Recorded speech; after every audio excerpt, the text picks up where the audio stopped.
Ladies and gentlemen, welcome aboard. My name is TCaptainX, and today we're going to cover the top 3 Vanguard sniper supports in Warzone Pacific right now. Now, before you skip ahead to number 1, I do recommend staying for number 3 and number 2 because both of those have their strengths depending on your playstyle and depending on what game modes you play. And then I'll also have a few honorable mentions at the end of the video. Now, what I'm looking for in a sniper support is something that can act like an SMG in up close range fights, but has good range for the mid-range engagements. I'm not too worried about being an absolute laser beam with 0 recoil for long range because that's what my sniper's for. And with the Vanguard snipers being a lot slower in terms of ADS and a lot of the other snipers receiving nerfs in terms of their flinch resistance, I want these sniper supports to do well at mid-range because snipers overall have received a nerf and aren't as good for being very aggressive with. By the way, if you're looking for the best class setup settings and tips to get better at Warzone, make sure to subscribe. And by the way, we also stream here on YouTube, not on Twitch, if you'd like to stop by and check one out. So starting with number 3, we have the Volk assault rifle. I'm not even gonna try to say its full name because I know I'm gonna butcher it, but this I would say is the best gun for solos. The big reason for that is to make it have low recoil and be accurate is you need to use the 40 round 7.62 ammo.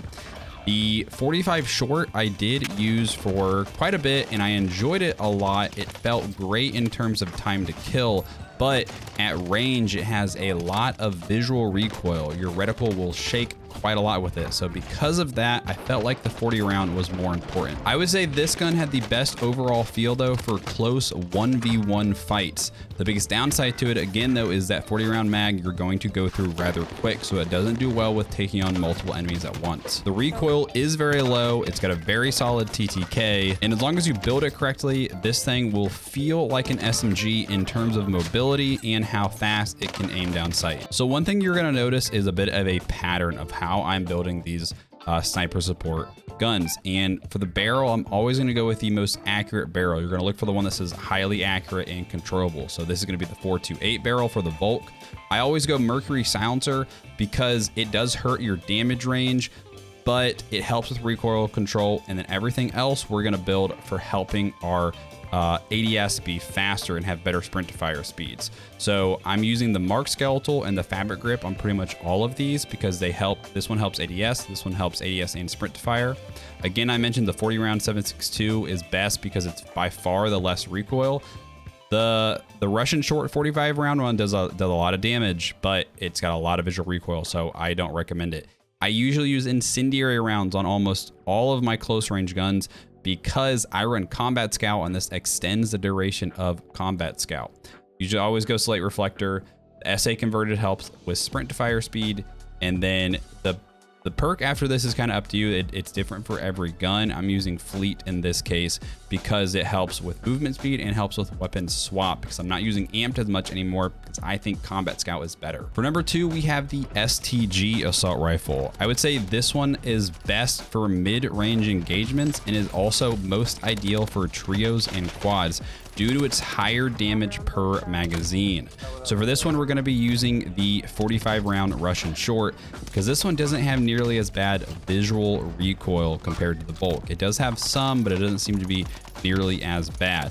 And because this gun shoots relatively slow, it puts out a lot of damage per magazine. Now the STG did feel a little bit slower in terms of close range engagement. It feels a little bit more like an AR and not as much like an SMG. So if you are the ultra aggressive player and you want to get up right in people's faces, the STG might not be the best for you.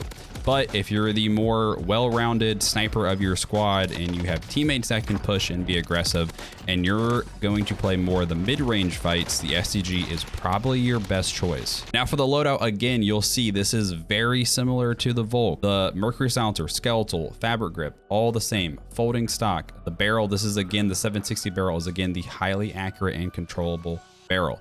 I do prefer the Slate Reflector for pretty much all of my SMGs and sniper supports, but that is personal preference. I just don't recommend doing anything more than like a 2x zoom. Now the STG has Vital, and Vital, what it does is it gives you a lot more damage to the chest, and this Basically, you can really reduce the time to kill if you're hitting chest shots, which is the largest area on the body. So naturally, you're probably going to hit some of these. And between the Russian Shore and Vital, the time to kill of this is very good at close and mid range. And coming in at number 1, we have the Cooper Carbine AR. The reason I put the Cooper number 1 is because it feels like an SMG up close in terms of its mobility and its very fast fire rate. But at range, it reminds me of something like the M13 with, again, fast fire rate, but very minimal and predictable recoil. But that fast fire rate is also a downside because you will fly through its 60 round mag. And you can also have issues of running out of ammo because of how fast it shoots. They've already hit the Cooper with 2 different nerfs, so I don't expect it to receive any more, hopefully. I really think if you had to pick one of these 3 guns to level up, I would say go with the Cooper. But like I said, STG probably best for trio squads and probably the best mid-range gun. The Volk, if you play solos, is probably your best option, and it's going to feel the best for the really close 1v1 fights. Now for the loadout of the Cooper, again, very similar. I did elect to go with the hand stop on this one, just because I felt like it already had a naturally very fast ADS compared to the other ones. So I did this to help a little bit more at mid-range, especially if you're playing on Caldera. But again, everything else is pretty much the same. Now I do have lengthened here, and I'd probably switch this to incendiary, but lengthened if you want it to be better at mid-range because it'll help with that bullet velocity. Cooper Custom is your longest barrel again. Everything else is pretty much that same theory of how we set up the other guns. Now the Cooper does have Vital, so I do recommend that if you wanted to do better up close, but it also has the perk Tight Grip, which really reduces that recoil when you're continuously firing. So again, if you want this better for range, I'd go with the Tight Grip perk. Now I didn't include any of the Vanguard SMGs as sniper support because I feel like they lack range for mid-range fights. And with the Vanguard snipers being pretty slow in terms of ADS, I don't feel as confident in mid-range engagements with those snipers compared to the MW Car or Swiss. But for Rebirth possibly, I think the Type 100 will have a lot of promise as sniper support. I have a video of it already on my channel, so I'll link that in the description if you're interested. The Owen gun also seems to do quite well at mid-range for an SMG.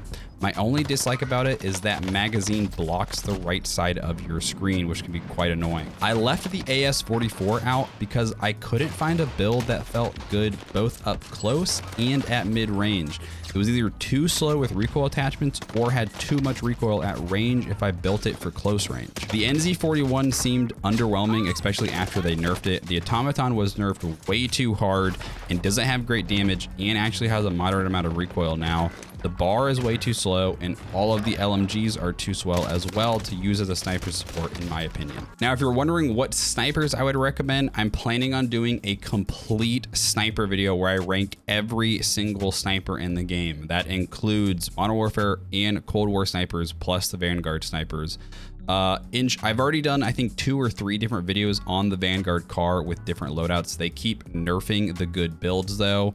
Overall, the night vision thermal scope build that I had with the car, which I will also link that video in the description, I would still say that's probably my favorite, but the ADS is not nearly as fast now compared to what you'll see in that video. Thanks for watching the video, guys. If you enjoyed it, please leave a like and also maybe a comment, sub, all that good stuff. See you in the next one.